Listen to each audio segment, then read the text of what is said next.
Typically with multiple sclerosis, people aren't thinking there's much that can be done due to the nature of that disease.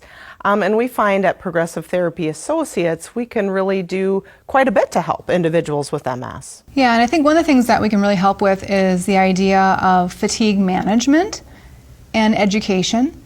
Being able to understand that when your brain doesn't function quite the same, that there are still things that you can do structure and routine-wise to really help to manage the fatigue as best as possible. Yeah.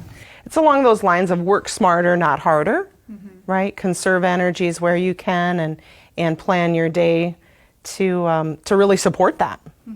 When I think about someone I'm working with currently with MS, certainly lots of high-level skills and certainly wanting to just continue home, work, life outside of that. And so the direction and treatment we're providing is helping people to continue to live some of their best life. Yeah, to really be able to uphold the demands that you have on you, but with a better approach. Don't you find that self-advocacy is a big part of that?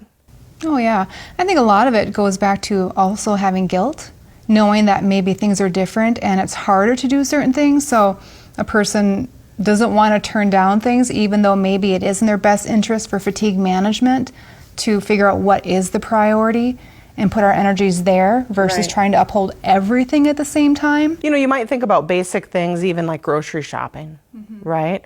Clearly we all need to continue to grocery shop, and when I find even addressing what steps of that make sense for someone with MS to carry out, maybe they do the planning piece of it, and the carrying in the groceries is something they delegate. Doing things in or a maybe different it's way. in a different day, perhaps. Sure. Breaking things down in a way that's more manageable. That's a huge part of it. Into small chunks, like you said, that are more manageable, and we really help people take a look at their everyday life and figure out where that energy is being potentially wasted. Insight's a huge piece.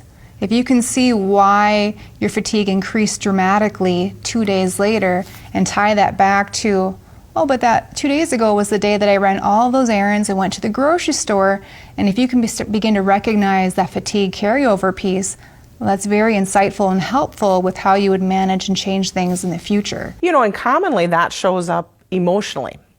Right at the end of the day, this person has maybe not budgeted their energy very well, and so then they just present kind of grumpy or owly with their family. Frustrated. Right, Yeah. frustrated. And really that's how, fatigue shows up often. And so for managing that well, for instance, shifting how we grocery shop as an example, then maybe spending that time with family in the evening, better word finding, right? Better ability to discuss the day, and that really has a big impact on day-to-day quality of life. So if you're wondering if we can help at Progressive Therapy Associates, we offer a free consultation. Yeah, and to reach us, you can call us at 701-356-7766 or find us online at progressivetherapyassociates.com. Or check us out on Facebook or Instagram.